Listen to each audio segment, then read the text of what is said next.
Legends of Eisenwald is a turn-based strategy, adventure, RPG type thing. It's really a very interesting concept. All the battles are turn-based strategy, navigating the map takes place in a real time, and the story is advanced with very RPG-esque mechanics involving branching dialogues and choices in the storyline that can affect how things go for you in the future. The most important thing to note off the bat is that this is a game where if you want to be a completionist with quests, you're going to have to be looking at a guide a lot, since the game doesn't mark all of your objectives for you, and isn't always the clearest on what your objectives are. A lot of quests, for example, tell you to go somewhere, but refrain from letting you know that the trigger for the quest only occurs between 11 at night and 5 in the morning. The story of this game, however, is absolutely its biggest strength. The world you're thrust into is bitter and gruesome, and the thing that got me the most was just how horrific it is. There are little to no positive or well-moraled characters in this whole game, and the ones that seem to be are either killed off quickly by someone else or you are forced to kill them.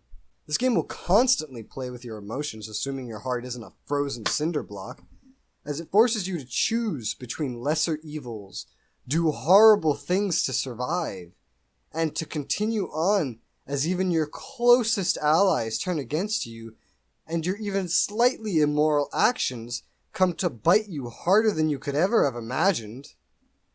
Whoever's world this is, whoever's characters these are, congratulations. You made an amazing, gritty masterpiece of a struggle with this game. Doing the right thing around the wrong person comes with dire consequences as the world tries to bend you into becoming an immoral, heartless survivalist. It's a horrible feeling, but it's absolutely amazing that the game was able to deliver this feeling. However, not all is bright with this story. This game features many quests that intertwine with each other, so I don't think side quests can properly be assigned to most of them, except maybe the type that come out of taverns. You see, this game communicates a lot of legends and rumors and etc. by listening to rumors in taverns, but you can't actually listen because there's no voice acting. So instead, you have to read text walls of lore and a ton of extra information that, while good for immersion, can become tedious considering that out of all this text, you only need a few sentences of it for whatever quest it's related for. You have to read all of it, though, if you're trying to complete the quests, because the game rarely ever marks the useful information anywhere for you to see. And there's an entire area late in the game that is filled with quests like this, and barely any main plotline to compare. You might find yourself giving up on these rumor-based quests by then. I know I did. Oh, and there's also this one series of main missions that you can fail due to a time limit. They don't tell you there's a time limit, which really pisses me off to extremes that you don't even know. But luckily, the game autosaves enough that you can try to just barely defeat the time limit without losing much progress. Occasionally, there's also some repeating dialogue as well, which is kind of odd for a game with no voice acting. The gameplay works well in that the turn-based strategy combat is for the most part solid. The biggest issue it has mechanics-wise is by design. By design, you have no movement points. Melee units must move to one of the nearest enemies and attack no matter what, to simplify it. Placing yourself in the proper square for an attack isn't always easy, as the detection system for your clicks seems a little off.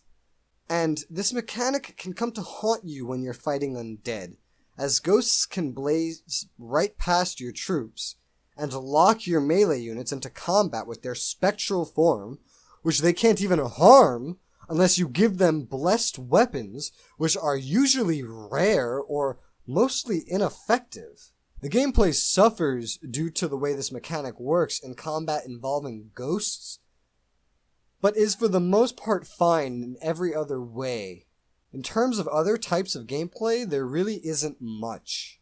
Traversing the world map can be a little annoying as you find yourself double-clicking a lot, since the movement is entirely point and click and doesn't support updating your movements unless you cancel your previous movement. You get castles and towns that give you gold income, and towers that you can store troops in. Castles generate gold and defense units which train over time, which makes them entirely useful, while towns only generate gold and cannot be defended by garrisons. Towers generate nothing, and only serve to store your own troops, which makes them useless, assuming you already have a castle.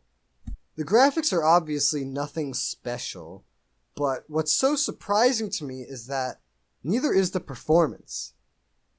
You would think that with these visuals, it would be easy to maintain a high frame rate on a GTX 1070 and an Intel 6700K, but no.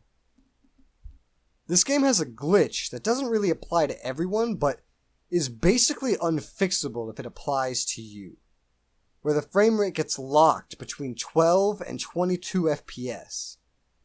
Occasionally, the game will give you more reasonable frame rates if you get lucky when you start up your game, but for the most part, you're going to have to get used to slideshow frame rates to enjoy this game, which really sucks.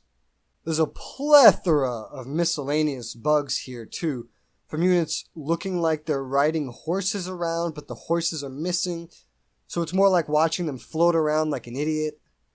Occasionally you try to move your character on the main map, but the camera gets stuck for no apparent reason, and suddenly your camera just pivots around every time you click until you button spam to fix it. Sound effects work, but aren't always synced with their animations. This is most noticeable when you kill a unit and you hear his body hit the ground long before it actually does. I feel like this ties in with the reduced frame rate though, as that seems to slow animations down. The soundtrack is a glorious repetition of tracks that I'd usually bash for lacking any form of variety, but during my days of playing Eisenwald, I found myself humming the theme everywhere I went. It's catchy, it works, no complaints here. Overall, Legends of Eisenwald was fun, and is certainly something I'll remember for a while. It was very unique, I just wish the team behind it had the budget to fix the optimization, and that they had chosen to make the game easier to play, as a fair chunk of my playtime was actually staring at a guide, trying to read the horribly translated English to understand what was preventing me from completing Quest A or Quest B. I give this game a 6 out of 10. I lovingly hated it. If this review helped and you'd like to see more gaming content, then make sure you hit that subscribe button.